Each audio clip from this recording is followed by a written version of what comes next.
Ladies and gentlemen, welcome back to the podcast, Who TFRU. My name is Chris, the High Guy Jacobs, and today we've got the one and only Harley Quinn, the other YouTuber who's straight on my heels trying to overtake my superiority. No, I'm just kidding. Just kidding.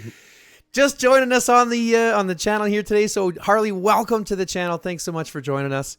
Why don't we start off just by telling us a little bit about you, why you're here, what brought you to the game, all that kind of stuff.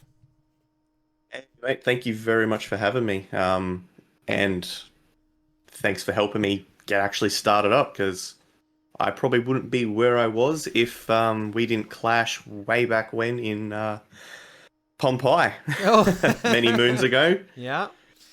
It helped me we with did balance there. That's right.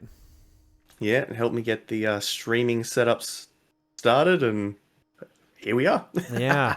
And I wanted to jump in and actually talk to you about that first, because I've been watching your streams and I've been watching your subscriptions jump pretty drastically. So it's been nice to see. You're at what, just over 1,200 subs now, hey? Yeah, 1,200 and slowly climbing. Not entirely sure what I'm doing, but hey.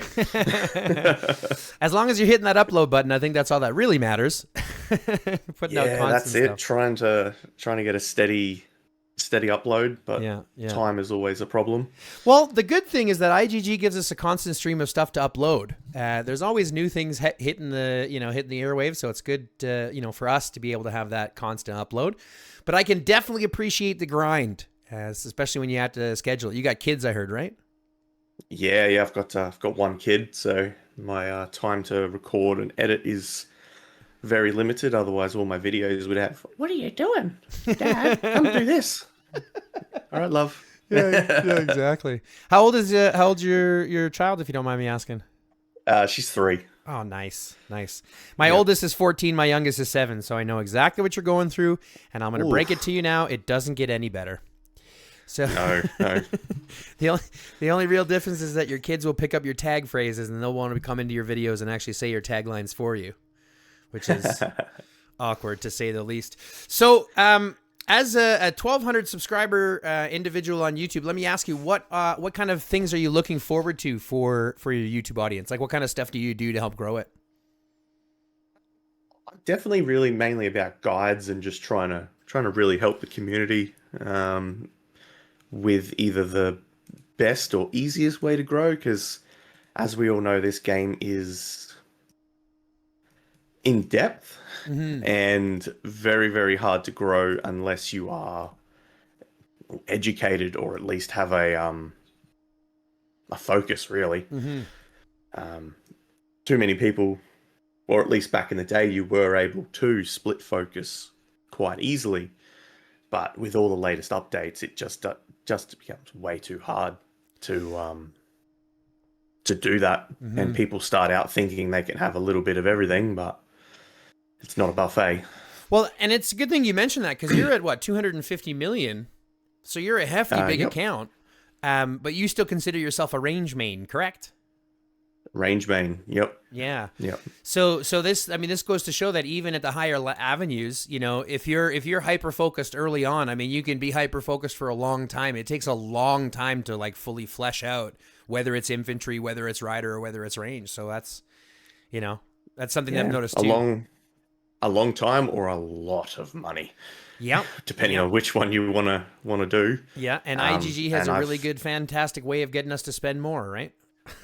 Yeah, correct. And I've sadly dabbled in a little bit of both. I've been playing for a while and spending a little bit. So how long have you been playing? What's your total days now?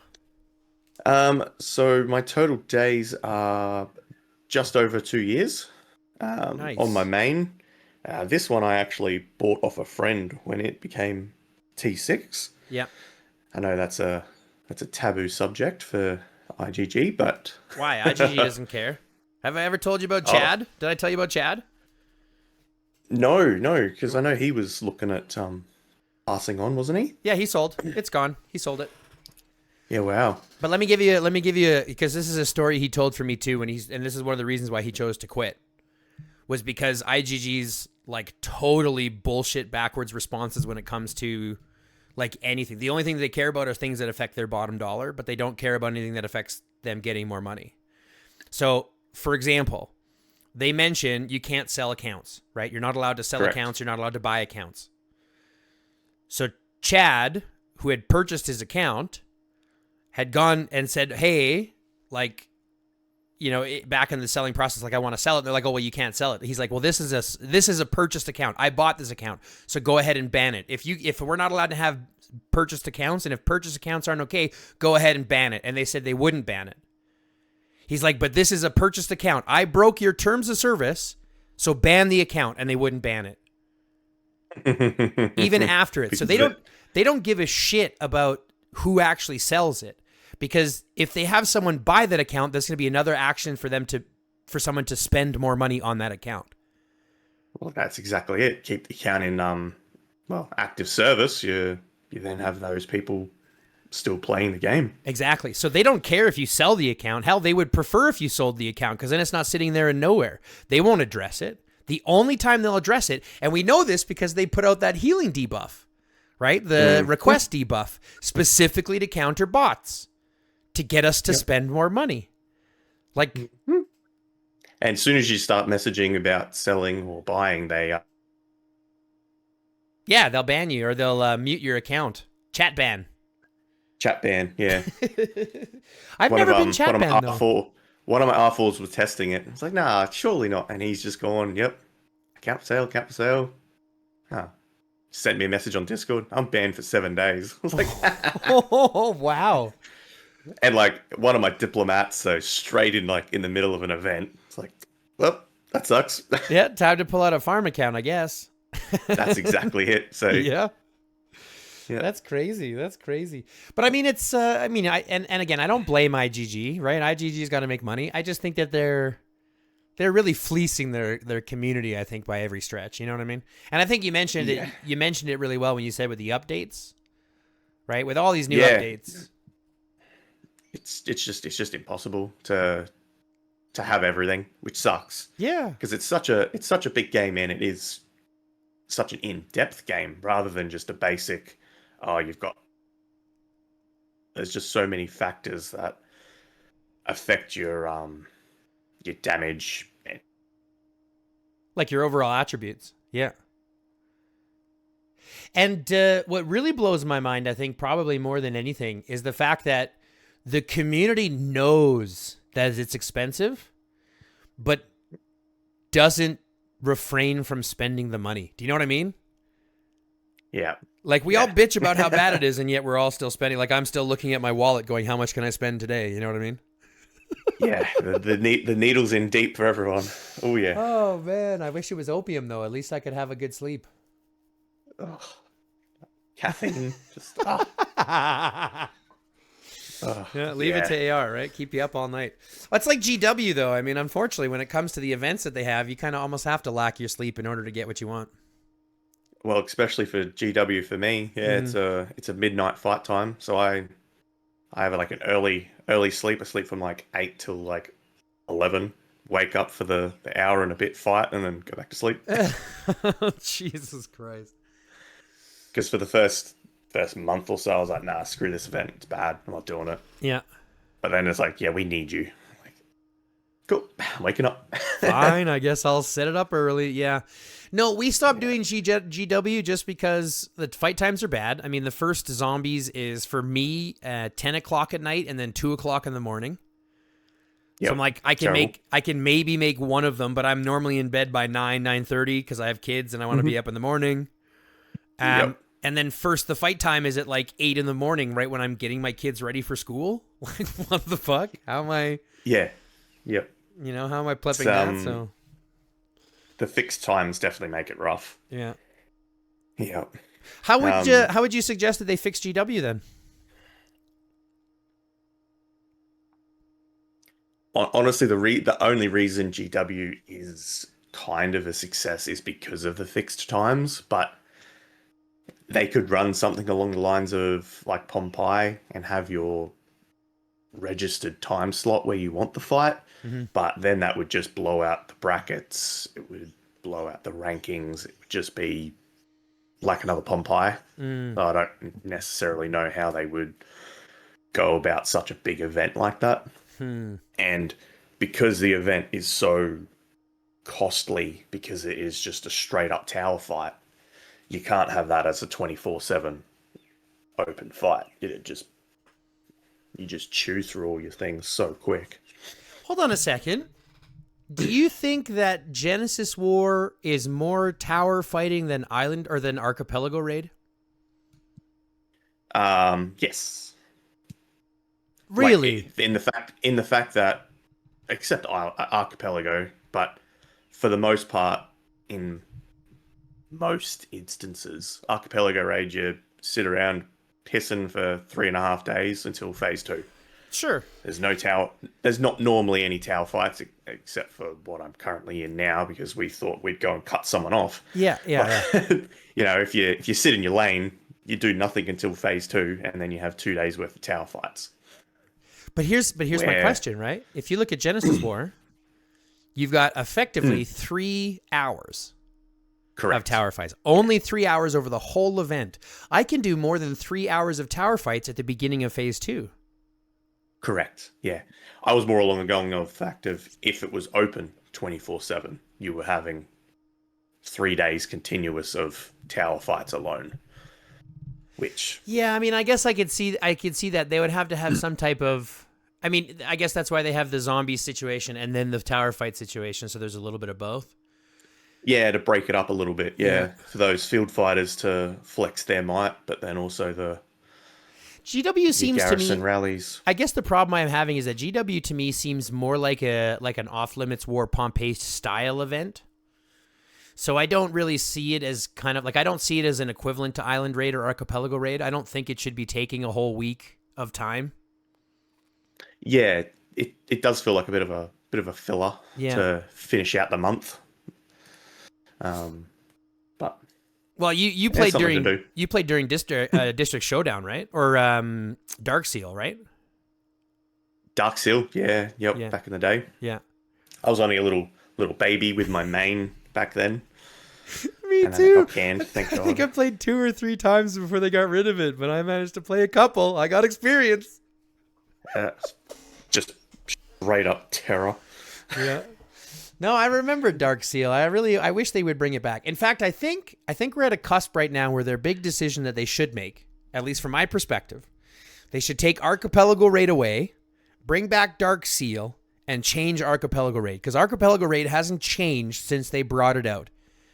I mean, granted, we could argue that they changed it by adding the airdrop mechanism, right? True. Yep. But that's the only change that we've had over the entire existence since it's been here. Mm-hmm. Yeah, there's definitely some things I would like to add to AR that should be added. But, yeah, I mean, there's. Sorry, go ahead. No, sorry, you're right. You finish. No. I cut you off. You were in the middle of something. Go ahead. Your coalition in IR is absolutely amazing. That should be in this. You should just automatically decide which team you're going to be on, rather than picking which towers and all that nonsense. And then you can't hit your allies. Yeah. Which is all you do in Archipelago Raid, is your allies come over to help, and you just murder them. And then you get into the diplomacy of, well, you hit me, but you hit me, but you hit me, but it's AoE. Yep. Oy. And then registering for events, the fight and rest thing they've added in, which is really cool if it actually worked. Because it doesn't work. It still registers the majority of your team, even if you do deselect people that have got it set for attack. It still automatically registers attack players, even if they're farms. But that is a really cool system, rather than you having to kick. That only works for IR though, right? Yeah, but it'd be cool if it was for all of them, right? You wouldn't have to, true. As a leader, you wouldn't have to kick 80 bloody players for registration. I finally delegated that to one of my R4s, so this is the first AR I didn't actually have to do that. Man, I'm telling you right now, I should have been delegating years ago. Oh yeah. We started. The delegate process started a few months back for me. It's good. No, I've been doing everything the whole time. Only just like 2 weeks ago that I was like, fuck it, we're going to do this so I don't get burnt out. Yep. So it's been good to be able to kick my feet up a little bit. So anyways, let me ask you here. I mean, you've been playing for, you said, over 2 years, 250 million account. You're the leader of TOA out of region 293. Let me ask you, did you ever think that you'd be in that position when you first started? Did you ever think you'd be leading your own alliance, your own team, things like that? No, definitely not. No. We started out in 270 with my main. We're in Imp. More or less, we lost Mestro, and then the clan at the time started at 293. I jumped over once Zone 3's opened up. I was still trying to bring players over, and we got to a point that we had no whales, we had no big accounts, we needed T6. So that's when I snagged this account off a friend. Mm-hmm. And then in about a month or two's time, the leader's like, "Oh, can you just take over for a little bit? We need diplomacy because you're a big account. People don't pay attention to small accounts in diplomacy." It's like, "Oh, yep, righto." A month later, she's like, "Yep, I'm out." Jesus. Well, now you just fall into it. And I've been leader ever since. Nice. So I've been leader for almost a year and a half now. Jeez. Just kind of fell into the presidency. I don't want the job. Just tripped and stumbled and found your way into leadership. Pretty much. And it's kind of been the point of, I've got to kind of do the job, or we won't have a clan. Kind of. It was like that for a very long time. So do you feel that, I feel that responsibility to my team too. Do you feel that responsibility is a positive or a negative experience? A little bit of both. It's positive in the fact that your clan will support you, and you've got their backing, and the fact that in my case, for a wee while there, it was, if you leave, we're screwed. Mm-hmm. So you kind of soldier on for the clan, and for a while there, we were rocky because I had to fully reforge the clan because it was a for fun alliance, right? And we had competitive players, and we had for fun, and it just wasn't working. Mm-hmm. So it was a knock it down, rebuild it, and for a while they were like, "Have I just destroyed this whole clan? What have I done?" But we kind of held on, and I mean, here we are now, and we're sitting at 8 billion bottom power. Yeah. You guys are in G7 right now, right?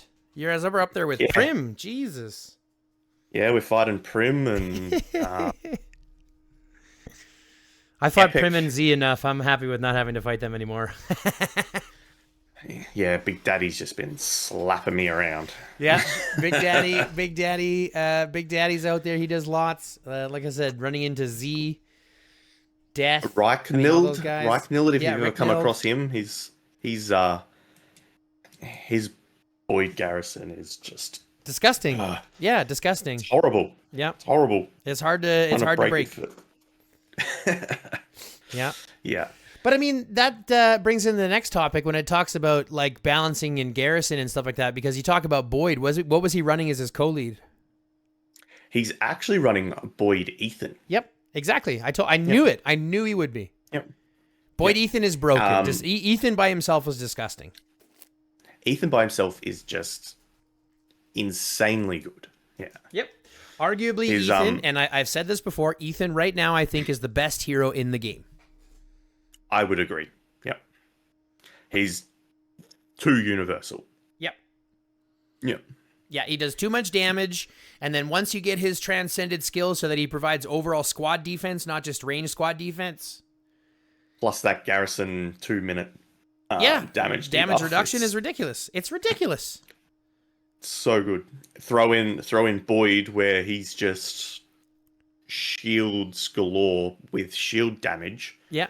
And skill damage. They're a great combination. Well, I look at it and I go, Boyd Ethan is your number one garrison line for infantry.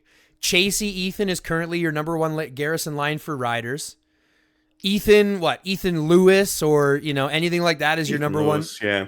But these are all Ethan race. And even if you look at ranged rallies, I still would send... Ethan's in there. I would still send a Cedric Ethan over a Cedric Bard. Surprisingly, Cedric Bard is actually reporting and trading better than Cedric Ethan. I would like to see those trades being even on even reports, but I would be highly I'd be highly suspect of that. Yeah, at the moment, my Cedric isn't fully transcended, and I was in the same boat. I was like, nah, Ethan's got to be better.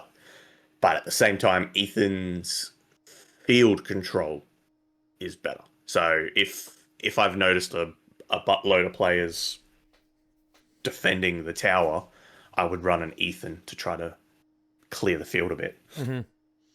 Don't get me wrong. Bard has good value in regards to, putting out damage, putting out AOE, helping out in rallies and things like that. Oh, hold on a second. You're not important. I love that ability.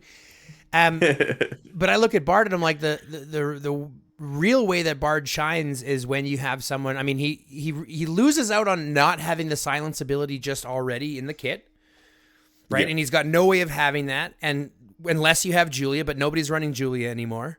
So a part of his kit is already out. And if you look at the stat damage, like the attack, the defense, and the HP buff that you get from Ethan, it's just so much more than what you get from Bard. So it doesn't make sense to me. This is why I think wholeheartedly, if you had a fully transcended Bard and a fully transcended Ethan, a Cedric Ethan will still do more damage than a Cedric Bard. I could be wrong, but from all the math that it shows, that's how it should be. All the math it should be, yes. Yep. For till Cedric, it was Ethan Bard was the go-to rally. Yeah, or Ethan Sophie, or even Ethan Lewis. I was seeing Ethan Lewis rallies. Yeah. But just Ethan. Ethan is so strong, so effective in what he does. It's like unfair for everybody else. Yes, he's definitely the meta hero, and I cannot. You can't deny that. You just can't. And I hate it because my Ethan is only 1-1-1-1. So I'm never gonna. Well, you're infantry, so yeah. Exactly. It wasn't until I saw him and I was like, okay, this is good. And then you see him everywhere, and you're like, shit, I missed the bus. Yep. And for you to get him, useful for your infantry, you've got to transcend him. Yeah, which exactly. is just expensive. Cause galore. And I don't even have Boyd fully transcended yet. So why the hell would I work on Ethan? Mm-hmm. Yep. God, this game just has you spend more money. Speaking of spending more money, how much have you dropped in the equipment in the auction house? Oh, I can actually safely say none. Really? I've spent $0 in the equipment house as of yet. Nice. I have made. Let me have a little look. Trading log. I have made nothing. $1,200. 1,200 gold. Nice. Well done. Two of my guns I definitely could have sold for more. But I was going through the stage of no one's buying my crap, and then it disappeared in about 3 seconds. Yeah, and then you put it on for cheap, and it goes really quickly. Yep. I have a whole bunch of 2 stock. Like a whole bunch of legendaries that have like 2 effective hones. No 3s yet, but a whole bunch of 2s. And I can't sell them anymore. Have you seen any 3s in the store? No. And if I have, they're expensive as fuck. They're going for like 150. Yeah, gold. Like 1,000 gold. Yep. It's like, okay, I can't even get one. Give me one. Just give me one and I'll be happy. Oh, hell, I'd be happy for a full set of 2s. But yes, getting them is very, very hard. Just the fact that you've got to use your gold and you can't use the gold you get from the gold vault is dumb. Mm-hmm. That is dumb. Yeah, that is something they need to change. You can make as much as you want. I've got gold this month. Yeah, exactly. Sweet. I'll use it for the auction house. Nope. Linked gold. Yeah. So now you have to buy gold in order to buy stuff. I'm like, you fucking pricks. Yeah. The gold vault should not be linked. But this is what I'm saying. They're good at what they do to get you to spend money. They spend so much money on like psychologists to find out the best way to trick us to spend more. And they do really well. And I have to tell myself consistently, stop, keep for this, save for this instead. Don't just spend willy-nilly on everything. Ooh, shiny. That's so bad for me. Yep. Ooh, shiny. I did get Kong though. I need that. I did get Kong though, so I'm happy about that one. See, I got Kong and I'm like, I regret that. He What? He doesn't fall into my team at all. Oh, really? He finds perfect. He fits perfect for me because I was building my Pango that way anyways, and so Pango Kong is fucking awesome. Yeah, nice. Yeah, Gold Bull Kong as well is really good for rallies. Mm-hmm. I think the only problem I see with Gold Bull Kong is that you're stacking so much combo damage. Yes. I like to have a mix. I'm not sure what you do for your beasts, but I prefer to have an equal pairing across all the attribute points. Yeah, I'm running full crit on my bull with the wasp array. But I'm going for 2 gold bulls eventually as the plan. See, and this becomes my biggest issue. I don't think that's the right play. Yeah.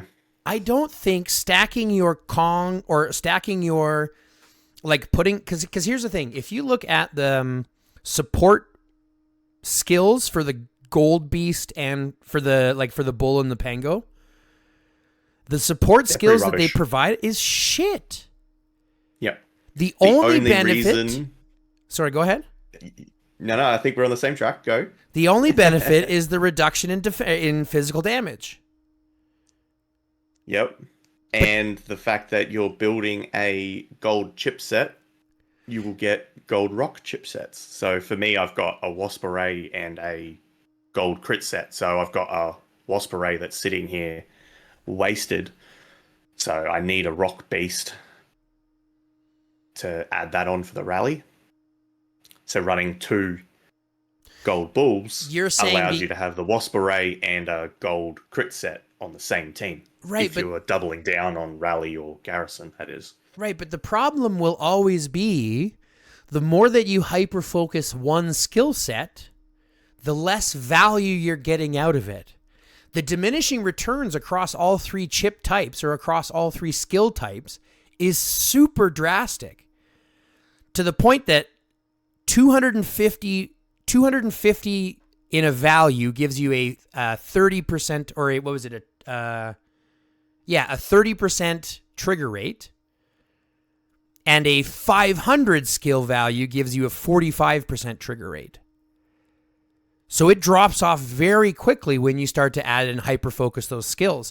So to me, it makes more sense to balance all 3 skill types as much as you can. Because it makes more sense to have, like for me, it makes more sense to have 3 skills that each trigger 40% of the time versus 1 skill that triggers 70% of the time. I'm hearing you. Yeah. Right?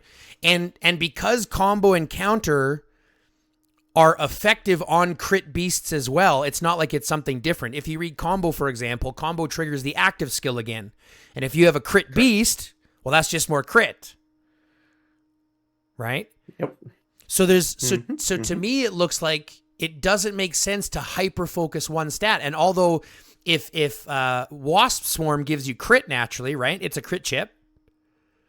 Crit and combo once it levels up. Yep. Right. So crit and combo. So why wouldn't we put a counter chip on your support beast? Why wouldn't you counter the support beasts to bring more of that opposite stat?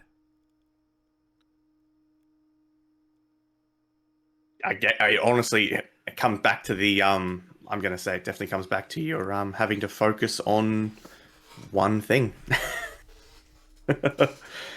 Back in the good old, if you want to spread your chips out, I mean, you definitely can, but being a rally leader, your beasts and your chips, obviously you need those rock beasts, and you kind of just get excessive amounts of them. Yeah, so I've got the only reason I ask is because I've got the Pango, right, the Hammer Pango, and it's almost fully leveled up. It provides crit and counter in its kit when you give it pristine life. So I put the combo chips on it.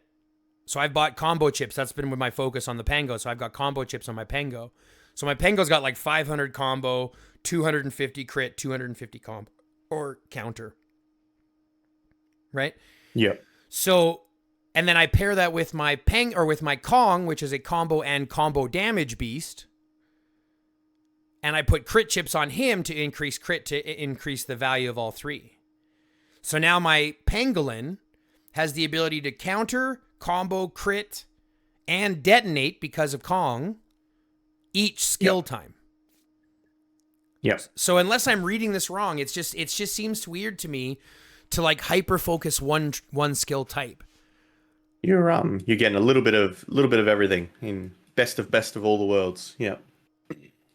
And I mean, I could be wrong. It just seems like that's the way it is to me. And so I've seen a lot of people running double beasts or running double pangolins or running double things like that. And I'm just curious. Whoops, pressed the wrong button there.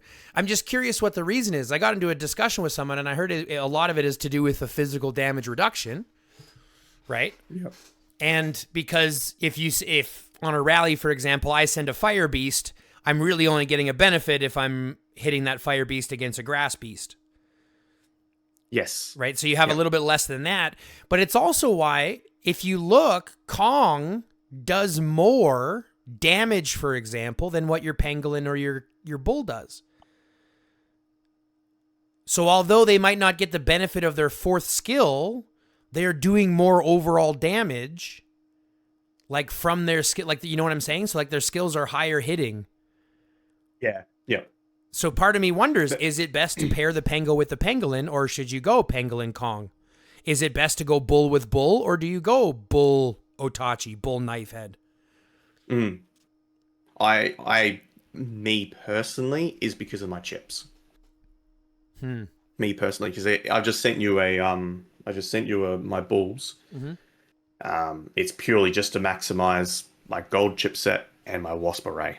Because if I ran Kong, I would have to work on a gold chipset for bull and then also a gold chipset for Kong to really chunk him out, which then you start getting gold red stuff that I don't need. You then start getting the OC chips for red, which is only going to be useful. Well, not only useful, but useful for Kong. And then rather than having a hyper-focused rally team, your power just starts slowly diminishing and spreading more evenly. Oh, but I mean, aren't you working on two different sets anyways? At the moment, just working on my bull. Right. But you still have to work on your bull set, plus you need to work on a secondary set for your secondary bull that you want to have, right? Yep. So ideally you're going to have... Right, so ideally you're going to have two Wasp Swarm sets on those two bulls, right? No. One Wasp, one gold crit set. Okay. Would you eventually go with both being OC? I really hope I'll never get there. It started out with I never even planned on getting an OC chip set. And hey, look where we are. That's such a good comment. I gotta write that down. I hope I never get that far. That's good. That's good. I could probably dismantle all my ranged and rider equipment now just because of that statement. I'm an infantry main. I'll never use riders and ranged. Yeah, but you will eventually. I hope I'm not in the game long enough. I mean, I'm currently running 4 ranger teams. Jesus. If that puts it, because of... But here's a question. Focusing on ranger stuff. Yeah. You get ranger stuff. Of course. So, but here's my question. You run, so that's like 4 marches in the field? 5 marches total, 1 infantry for shooters. Okay, so let me ask you a question. What is your strongest march? Strongest march is 6.8. 6.8. And your weakest march? Weakest march is 3.7. 6 at the moment. Okay. See, that would make sense as why you're fighting 5 in the field then. The average player has about a 3 to 3.5 mil set. So as long as you're fighting over 3.5 mil, you're doing okay. Normally, most people I talk to that have 5 sets that they're fighting in the field, they might have one that's, like for myself, I've got one that's 5.2. I've got one that's 3.9. I've got one that's 3.6. And then I've got 2 that are like 1.5. Yeah. So it's like I'll never fight with those ones. Which means you'll be running a 3-man squad in the field. Yeah, exactly. Then I only run 3, and technically only run 2 because one of my lines is a garrison line. Yeah. Yeah. But again, it's about being smart. I've been having conversations with people recently, smaller players that are still fighting 5 in the field, and I'm like, why are you fighting with 5 marches in the field? I just had a conversation with a lady today whose main march, whose top 1 march was 2 million, and her other 3 were like 1.5 million. And I'm like, why are you trying to fight with 5 at 90 million might? You know, you're just going to fill your hospital up and... Yeah, kill your troops. Mm-hmm. Yeah. Right? And I looked at that and I went, that whole process is a whole mentality that you get by watching the whales. It's a whale's world to fight with 5 marches in the field. 100%. Yeah. Yep. So if you're fighting with 5 in the field, whale, I can call you one now, Harley, because you've just admitted to me you fight with 5 in the field. So that's... Yeah, I'm definitely in that realm. Yeah, yeah. As much as I don't want to join that world, I am. I'm at the bottom. You call yourself, here's the best advice. Call yourself a pygmy right whale. The pygmy right whale is the smallest whale in the world. It measures, I think, only 3 meters long. They're only 11 feet. Oh, good to know. So if anyone... information? Yeah. My head's full of useless information. Did you know the average toilet flushes in the key of E flat? There you go. Yeah. I told you, full of useless information, but this is why YouTube does well for me. Because I can get that useless information out to everybody. And then they can have all the useless information. That's right. And then they can share that with everybody and keep that in their heads. It's all, instead of having important information like how to do your taxes. No. I know 14 digits of pi. I don't know why. But I know them. And I know them from a stupid video. Okay, listen. When I was younger, there's a video VHS called Donald in Mathemagicland. It was a Disney film that was Donald Duck, and it was like this educational Donald Duck going through mathematics stuff.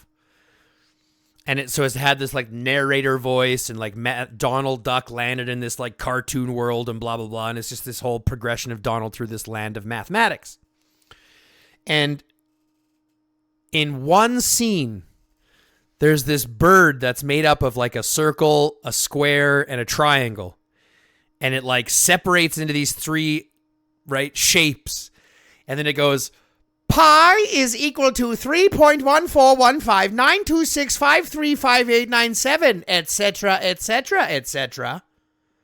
And for some reason, that is ingrained in my brain. I will never forget that. Oh God, it's always something that shouldn't. That is. Pi is equal to 3.1. And I'm like, pi is equal to apple and delicious. But you also need to put it in the voice. Yeah, that's right. Otherwise, you cannot remember it. That's right. It's in the voice of that little birdie character. It's crazy. So let me ask you. We've been chatting now for a little bit. I've got a lot to do with a lot of the things that you've done. Obviously, a lot of the work that you've done in the community with your YouTube, doing your best to help out with guides and tips and how-tos and things like that. But I really want to ask you a couple of other questions before we start to wrap up here. One of which is, what is it about this game that brings you back? I mean, we've spoken a little bit about how IGG doesn't really give a shit. IGG really only cares about its money. It doesn't really care about the gaming experience. We've even talked about how, even though it's bad, we still stick around and play. But what is it about the game that actually does, like, what would you say is that contributing factor to why you stick around? There's a few. One, I've spent too much money on the game. I kind of don't want to let it go. I'm invested. Yep. Okay, that makes sense. In more ways than one. Yep. My clan is another one. Mm-hmm. Most of the guys here, or at least my core members, we've been together for almost 2 years now. Yeah. So kind of like a bit of a brotherhood. We've been through and seen a lot, and it's kind of friendships. Mm-hmm. Um, the keep spending is definitely needles in the arm, which everyone's there, and we've touched on that. It's, Yeah, exactly. you either have to spend to kind of stay relevant, or you fall off the wheel. And being a pygmy white whale, I have to. That's right. That's right. Otherwise, I'll just fall down to like a big tuna or something. Yeah, nobody wants to. No one wants to be one of those big groupers. They get picked up. And has that pressure to have to perform being the rally leader, the garrison leader. Hell, YouTuber. So you kind of feel that responsibility now that because you have that community say and that community voice piece, you kind of owe it to the group, eh? Yeah, it's probably in the back of your mind, but you know you're wanting to perform and do your best to show them what can happen, but it wasn't necessarily the plan. Yeah, no, I can definitely tell you when I first started this, it was never my intention to dive so far. Truth is, it only started because people in my, like I used to do live streams in my alliance just in Discord. So we would get like, you know, I'd be like, hey, I'm going to go on the Discord and share my screen if anyone wants to join in and ask questions. And so we would do that for, you know, a couple of times. And they were just like, you should just record these and put them up on YouTube. And I was like, okay, and see what happens from there. And I mean, here we are today. You know, it's kind of been incredible to see. Very similar to me as well. Yeah, it's and I think that speaks wonders to the community because, like you mentioned, I mean, the thing that does bring us back, and I agree with you wholeheartedly. The thing that brings me back pretty much every day, it's definitely not the relationship with IGG. It's the relationship with the friends and the commanders and the actual people that I've spent. Just like you said, 2 years getting to know, 2 years of my time learning to talk to, learning to deal with, learning to interact with, learning about their lives. Because as much as it's a war game and a fighting game, it really is a social experiment. It really is a social experience. 100%. Yep. So that being said, I am going to wrap it up here. I do have a couple quick things I want to ask you before we do go. Just to kind of get a last couple of bit of opinions from you before we wrap up. I want to ask you the same question that I ask everybody, which is basically this. If IGG, let's say hypothetically IGG was watching this interview today and they were sitting through, they got to the end and you had their ear for the next 30 seconds for one idea, one thought process, what would you suggest to IGG to give this game the most longevity that it can moving forward? Slow down. That's definitely something I would say. Slow down. You're releasing too much too quick. Content is great, but we need time to digest. Yeah. Like, take Cedric, for example. It was released... Hell, when was my first video for Cedric? A month? Yeah, it's been like 6 weeks. Yeah, I think it's been 2 months, 6 weeks. Cedric released, that was on the 15th of September. So, a month. Yep. And we've already got new writers right on his tail. Mm-hmm. And have you seen the new writers? Yeah, I'm screwed. What do you think? What do you think about them, hey? I'm screwed. I just recorded the 2 video hero overview of Janet. I think I just put Janet up as we're recording this right now. When I first read Janet, might drop on Monday. Yeah, well, I noticed it, and I noticed Janet, and I looked at her originally, and I didn't think she was very good until I started to read her skills again. Mm-hmm. She's going to be pretty gross. She's going to be very needed for riders, and something that really is something needed for them for a really long time. Yeah, she's going to hit really hard. And give them a bit more sustain, which they don't have. Well, I'm a little disappointed. There's no defense in her stats. It's only damage reduction and like skill damage reduction and stuff like that. So it's like a different way of getting to that damage reduction and that extra tankiness. But when I looked at her one skill, the what's it called, the graffiti, when she goes into that graffiti state, I looked at that originally. I says, "Oh well, this is shit." Until you realize, oh wait a second. That's every time skill damage is dealt. So Felix deals skill damage on every basic attack. Rick deals skill damage on every basic attack. So all of a sudden it's a combo. Has a constant uptime. It hurts. And once she's awakened, it's 100% chance. That's right. It hurts. 100% uptime. A lot. It hurts. I'm scared. So even in my video, I went through the video and I said, she's no big deal. And then by the end of it, I'm like, nope, change your plans. She's going to be good. I'm scared. I'm only glad that I'm an infantry main, so I'm not as scared, but I'm still scared. Yeah. My reference was, I'm quaking in my boots. I'm in trouble. There's a quake in my boots. No. Just kidding.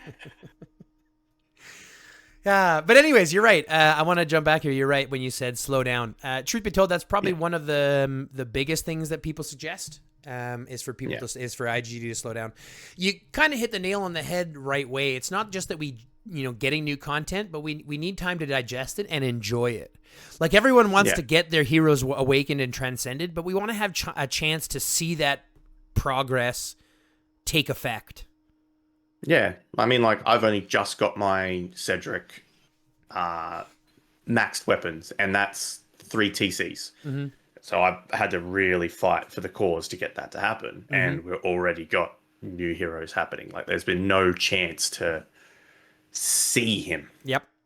There's no chance to experience him before you already have that next metric. My suggestion and thoughts is, like, really slow it down. Give us a new hero for each troop type once a year. Once a year? That's a huge step down.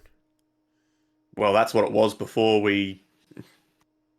this year, we've now had what? Yeah, I mean, I've definitely think that they've 20 heroes this year. They've stepped we're up. Not even finished yet. Yeah. Or even twice a year is still just so fast. Like your VIP 15, you're getting 3 chips a day. You're still looking at 200 days to awaken a hero. Mm-hmm. There's no point getting a new hero every 3 months. You're not going to awaken it. Yeah, and then unfortunately, it just changes your focus from where you were to where you need to be. And this is the same thing that I tell people, right? This is why focusing your account is probably more important now than ever before. Yep, and so that's what I say to all my things, and it's the one thing I harp on in all my videos. Mm-hmm. Have a focus. Yeah, and it's the same. So I'm like, even right now, I'm like, I know that there's going to be a new garrison. So like after this garrison rider, the next one's going to be an infantry ranged or an infantry rally hero. Rally. Yep. So I'm like, I'm not even going to push for that guy. I'm going to save all my shit for the infantry garrison hero that comes out in 6 months. Yep. So it's like, that's what I'm looking at. Already started doing. Yeah. Because I'm like, there's no way. I'm like, I only have Boyd 2 stars transcended. Right? So there's no way I'm even going to get him transcended by the time the next garrison hero comes out. So I might as well just save everything and semi-transcend the next garrison hero too. Yeah. But then, then you got that other problem where Boyd's now half finished. Yeah. And that'll sit there in the back of your mind. Forever. Listen, just like my Marco. My Marco right now is 5552. Oh. Yep. That hurts. So every TC, I'm like, here's an extra 20. Here's an extra 20. Here's 20. Here's 20. Here's 20. I'll eventually get them. mine's 5551. So that's 620. Yeah, you're still halfway there. You're halfway there. It's like, you're staying there. Fuck me. because he's who I run in my infantry team. Mio Yeah. and Marco at the moment. I like. How's your yep, Claude? Debuff. How's my what? How's your Claude? Claude, he's almost awake as well. And he's 5553. I didn't quite have enough in TC to take him. Because that's a big one there. Claude Marco is or Marco Claude. That's a fucking line. Yeah. So I've got all three of them in my 5-man. Marco, Claude, and Bianca. Yeah, rub that one in just a little bit. Just a little bit. Salt in the wound. Here's some lemon juice. Just splash you from the pygmy whale tail. That's right. Just splish splash. Splish splash. I was taking a bath. Da-na-na-na. Okay, so that all being said, we're gonna wrap it up here. I've had a great time getting to know you, so I do want to say thanks very much again for joining us. If you have any last words, I do want to give you one chance to give a shout out to any of your friends, your colleagues, your mates, anybody that you want to give a shout out to. Feel free to do that now. Honestly, my boys in my R4, and they have really stepped up in the last few months to make this highly competitive clan happen. Mm-hmm. So yeah, if the boys watch your channel, much love, guys. Awesome. Yeah, I find a good R4 team is something that's hard to find nowadays. Trustworthy R4s, especially ones that you can rely on to do the things that you can't do or aren't able to do yourself.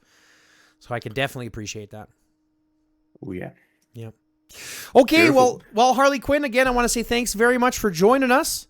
It's been an absolute blast getting to know you. I wish you the best moving forward. Good luck in your YouTube. Good luck in your growth. If we can do anything to help you out, just let me know. Like I said, I'm here for the community. Anything we can do to help that progress, we'll obviously do what we can. So, but that all being said, I want to say to everybody else, if you've gotten this far, smash the like button, comment down below, subscribe to the channel if you haven't, and click that notification bell. All 4 things are free to you, but help the channel immensely. So if you could do those 4 things, that'd be greatly appreciated. Other than that, love, peace, chicken grease, and until next time. Now you say stay lifted.